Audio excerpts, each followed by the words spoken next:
What's up, guys? Welcome back to another episode of Behind the Facade.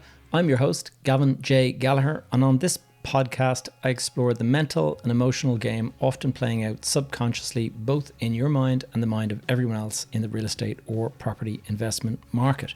The key to success in this game is to master your mindset and behavior, to take control of your thoughts, your emotions, and most importantly, your ego. Welcome to the show. What's up, guys? Welcome back to another episode. And this week is going to be a slightly different one. And the reason I'm kind of changing course is I'm just back from Dubai in the last couple of days. And it's such a place. I mean, I'm going to get into whether or not I could live in Dubai. And I've actually lived in Dubai in the past. But those of you who've been following me in social media might have seen I posted a couple of things from the hotel that I was in, the amazing backdrop overlooking the Dubai Marina and stuff like that. And I want to, first of all, I want to start by saying thanks to all of you who are based in Dubai who reached out over social media. When you saw the post, a lot of you reached out, and I actually went ahead and met a couple of people who actually went out of their way to come to the hotel that I was in. I was actually at an event that was going over 2 days. I was at this event for my friend JP, was speaking at the event, and we had sort of said it would be great fun to catch up. And it was also an event that I wanted to be at. So I went along, spent 2 days at the event, and I took a bit of a lunch break and met somebody who came in to see me. And then I also went and I organized a couple of podcasts. So it's funny what you can do in different places. Certainly in Dubai, I was able to book a podcasting studio, and you'll be able to watch those podcasts in the next couple of weeks. I just need to go and edit them. But I sat down with one of my friends I went to school with, Finton, and he's actually living in Dubai now this will be his 10th year coming up. And he's a real estate agent based in Dubai, and we talked about the market, so I'll be bringing that episode. I also sat down with JP, and I had JP on the podcast way back in, I think it was like maybe December 2020 or something like that. And JP is a performance coach, and so interesting guy. I think you're going to enjoy that one when it comes out as well. A lot of guys reached out from both the Irish community and the UK English community, guys that are either living in Dubai or living in Abu Dhabi. And they just saw my post and they were like, Gavin, can we get together? They thought I'd be staying a little bit longer. And unfortunately, it was a short enough trip. I stayed 4 nights. And one of those nights, I literally arrived at 2:00 in the morning. So it wasn't like a full night. I had a dinner out with some people JP organized. And I met a very interesting lady who actually, she has got 10 world records to her name. A very interesting lady. I can't pronounce her name, but she's a Portuguese lady who was an air hostess for Emirates, and she came across a lot of poverty when she was on one of her trips, and she decided to chuck it in and start an orphanage essentially. And then in order to fund the orphanage, she basically goes off and does these kind of death-defying things like climbing. She's now summited the 7 summits, which are the 7 tallest mountains, one on each continent around the world. She has, anyway, she's done lots of things. There was 10 world records to her name. Her name is Maria something in Portuguese, which I can't pronounce. But anyway, really interesting time. Dubai has a real energy about it. And when I say that, those of you who like visiting Dubai will know what I'm talking about. There's just this kind of energy about the place. And it's the possibility I find that's really fascinating. When you're driving along and you see these towers that are literally 100 stories high. Like the Burj Khalifa is 160 stories high. But there are these clusters of towers that are all 60, 70, 80, and even 100 stories high. It's just an absolutely amazing place. And so I squeezed in as much as I could in 4 days, and I want to talk about just some of the things that I learned about Dubai while I was there. Before I do, I just want to quickly mention something, and it's a very special offer that I have for you this week, and it's because it is Thanksgiving this week Thanksgiving, as you know, happens on a Thursday, and then the following day is a Friday, and it is very commonly referred to as Black Friday. And when I was at this conference, they were all talking about make sure you have a Black Friday offer for your listeners, or make sure you have a Black Friday for people who are interested in your coaching programs and stuff. So guys, if you are interested in signing up in my January intake, so I'm not talking about signing up in November. I'm talking about if starting this program in January is something that you would like to do, but you're willing to commit to it now in November, then I'm going to put together a bit of a deal that I think you guys will find very, very interesting. I love starting the new year with a sort of either a new project or a new program, whether it's a fitness program or some sort of an educational thing, whatever it might be. And so if you listening in would like to start a transformative journey in the new year, starting in January with an in-person event in February and accountability and networking and all of that kind of stuff that comes with it. Well, normally my accelerator membership runs for 6 months. And what I'm going to do is those of you who commit in the next, while you're after listening to this now, if you commit between now and the end of the year, what I'm going to do is throw an extra 6 months in. And so you basically have 12 months of membership for the price of 6 months. But in addition to that, I normally charge for one-to-one private coaching.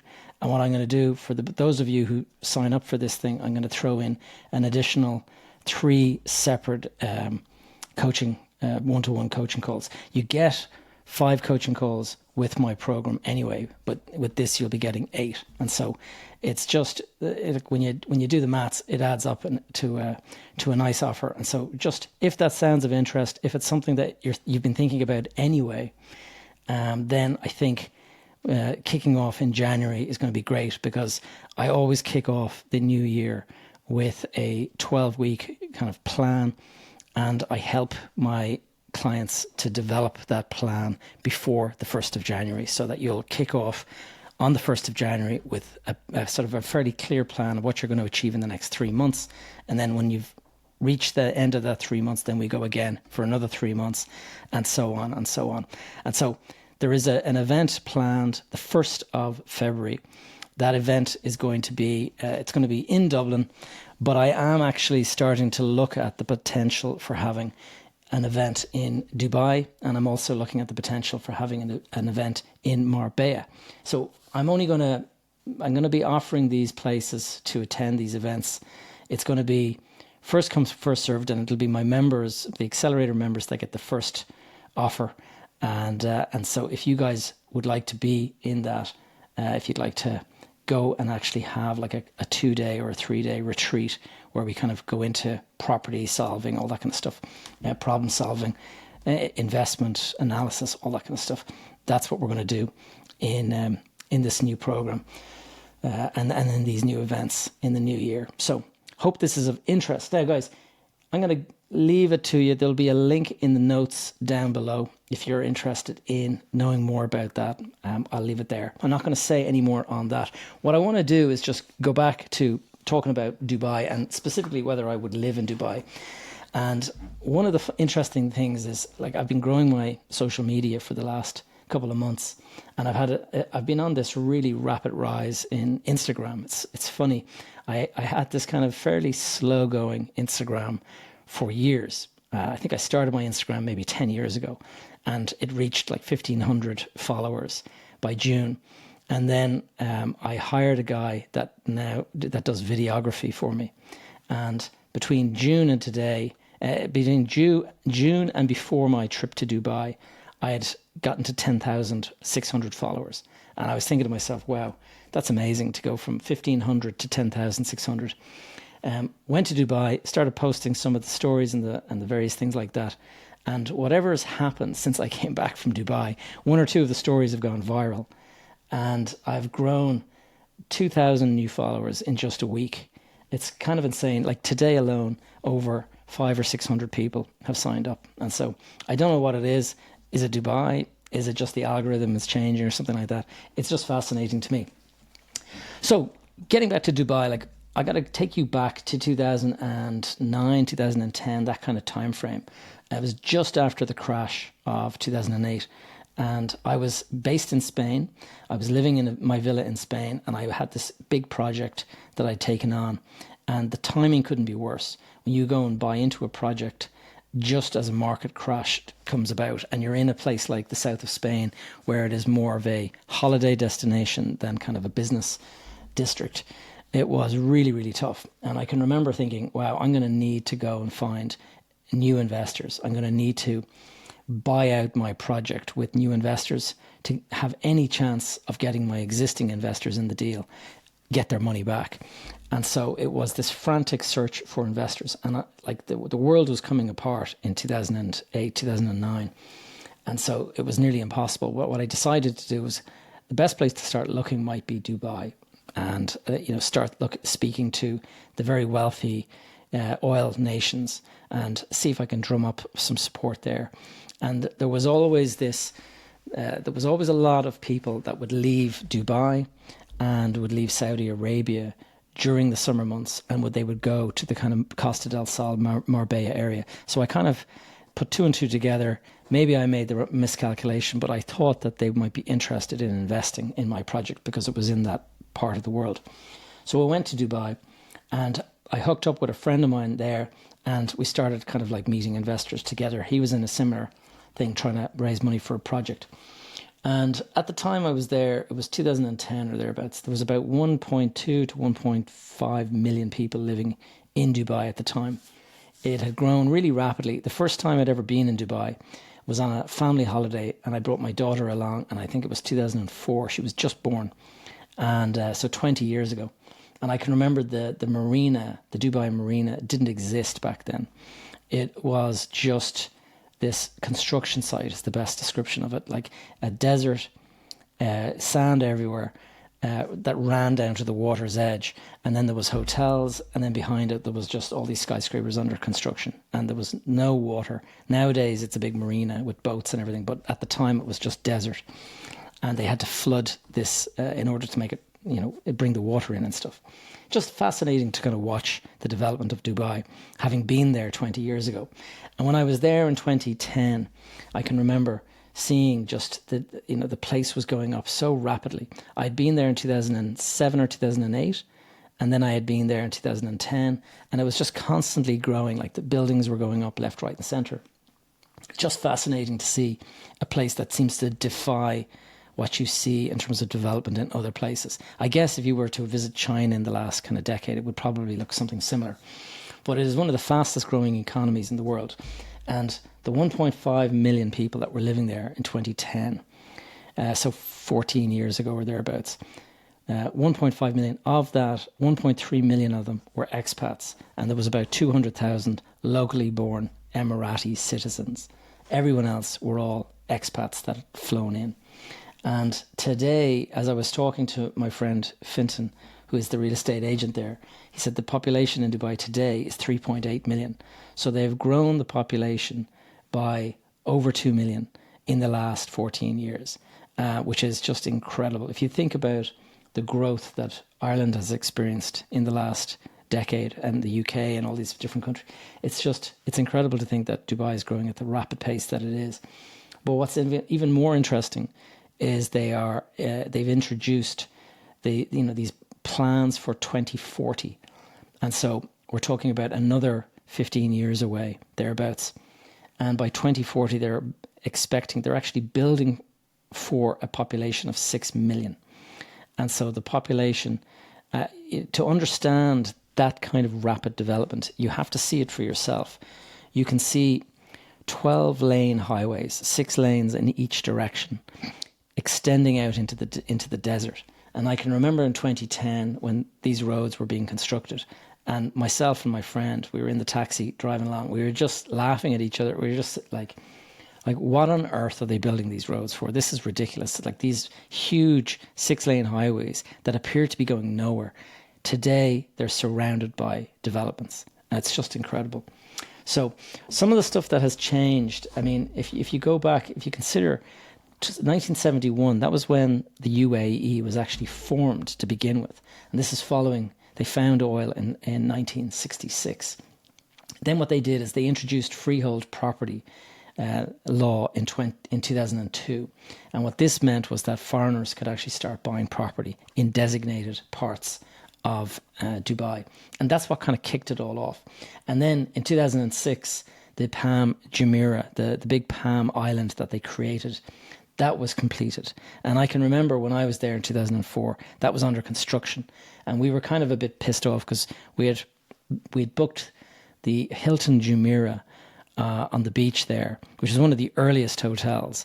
But today it's funny because it's absolutely tiny. It's like 10 stories high maybe.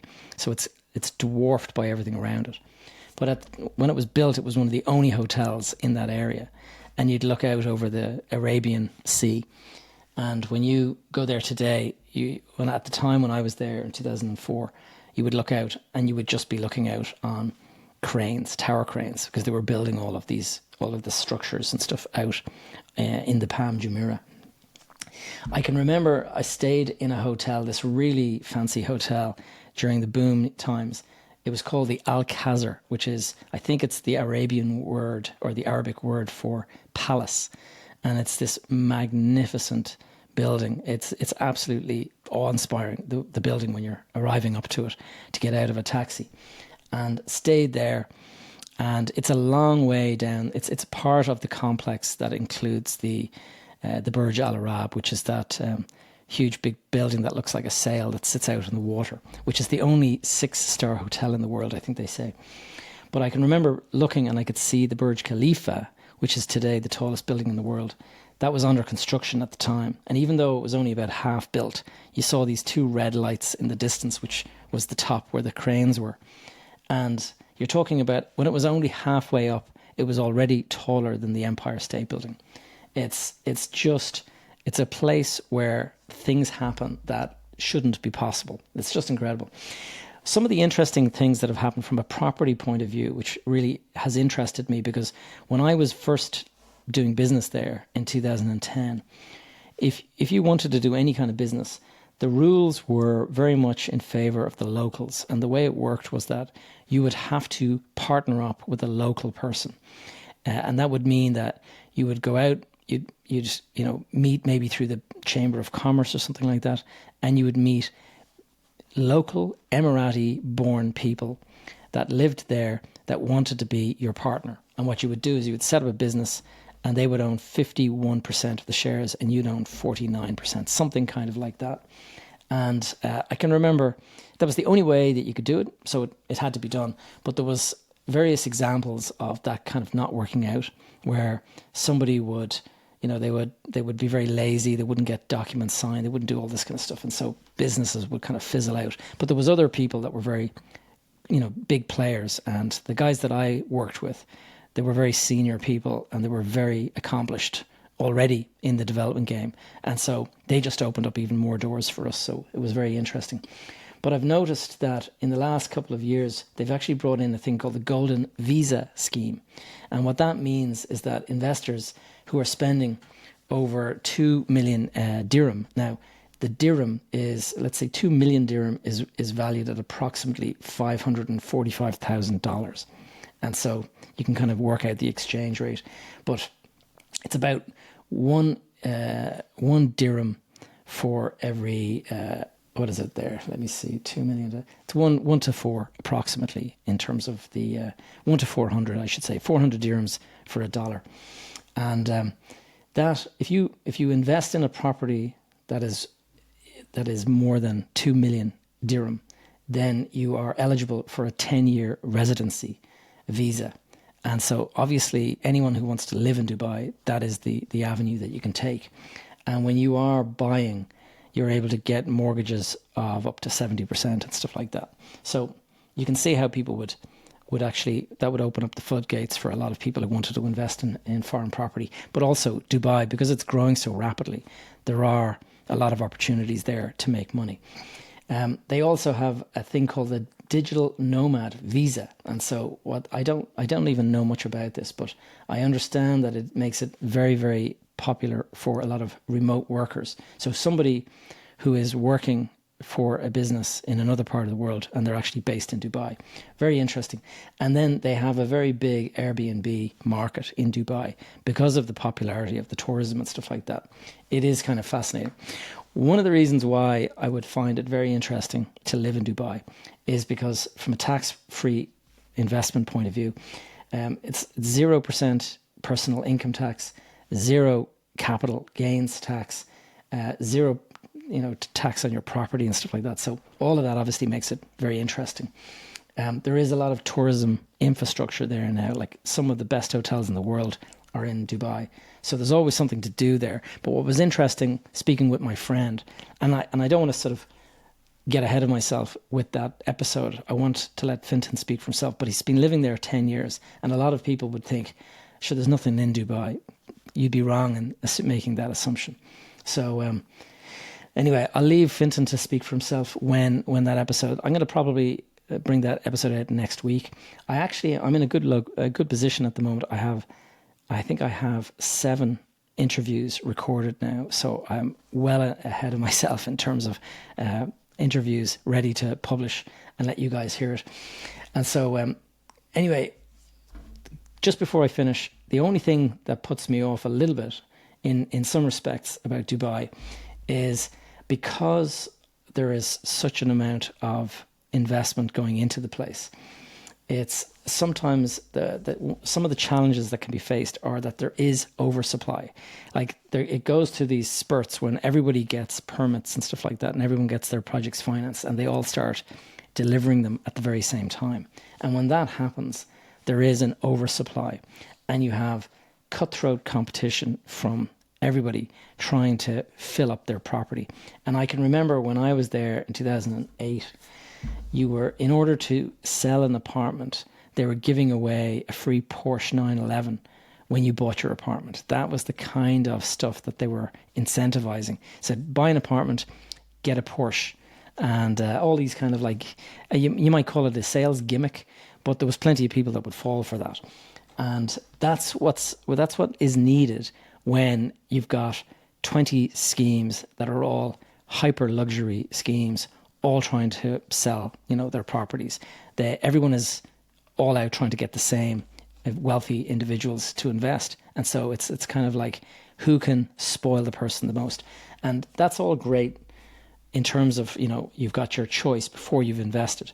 But if you're investing before that happens, and then you suddenly find that everyone is out there all competing with one another, it can actually drive prices down at times. And when prices get driven down, obviously you can be kind of locked in for a period of time.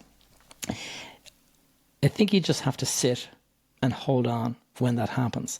I do think if you look at the population of Dubai, the projections now, I mentioned these huge roads that are being put in, they're planning on a population of 6 million by 2040. That is staggering growth. And that, you're talking about an average of, just something like 160,000 homes a year being produced. And so it is really something to consider. Certainly, at the very minimum, I would say go and take a holiday and enjoy a visit out to the place. I was there just last week, so middle of November. Temperature was 32 degrees. It was pretty hot. But what they actually have, they have these Lime scooters that you can hire. And so I actually hired a scooter with my friend JP, and the two of us went blasting off along the road. And so the cool air is kind of like blowing on your skin, and it feels much cooler. So it's lovely, really, really nice. And you jump off the scooters and you just abandon them. You use an app on your phone, release them, and that's it. They're not yours anymore. And you just go into the shops, do whatever you want, come out, find another scooter, off you go. So that was brilliant.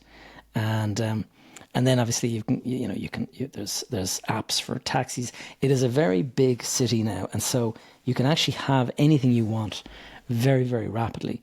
And so you can literally find open up your phone and get something delivered within an hour. That kind of thing is possible, depending obviously where you live and stuff. So they're also building the world's largest airport, I understand. So Dubai Airport's already a pretty impressive airport, but I understand they're building the Al Habtoor airport, which is going to even dwarf that. So it's going to be pretty impressive. And I'm certainly really, the energy that I got from the visit has made me feel definitely going to be coming back again soon. And if I didn't have so much going on in Ireland with East Point and all of the projects that I'm working on, I could actually potentially see myself, relocating. But I'm just not sure from the point of view of I have kids in school here. Do I want to uproot them? All that kind of stuff. That's the consideration I'd be thinking. But it definitely is something that is of interest to me. So guys, I hope you found this short. This has kind of gone off script a little bit for me because I actually had an interview planned to play for you. But I thought that the stuff that I wanted to talk about, the Black Friday offer I wanted to mention, I thought it was a bit too much to share all of that stuff and then introduce a guest. So this one is just me on my own, talking about whether I would move to Dubai or not. And next week, I'll play one of my many interviews that I have lined up. So guys, hope you found this one interesting for what it was. And I'll catch you again next week. Thank you for tuning in to another episode of Behind the Facade. If you enjoyed the show or found it in any way useful, could I please ask you to take a moment to leave a review over on iTunes or Spotify? This really helps us get the podcast out in front of more people. If you have any questions or topics you would like me to cover in future episodes, please connect with me via my brand new school community. You will find a link in the show notes. You can stay up to date with all of my content and the projects I'm working on by signing up for my weekly newsletter over on my website, gavinjgallagher.com. That's all for now. See you back here, same time next week.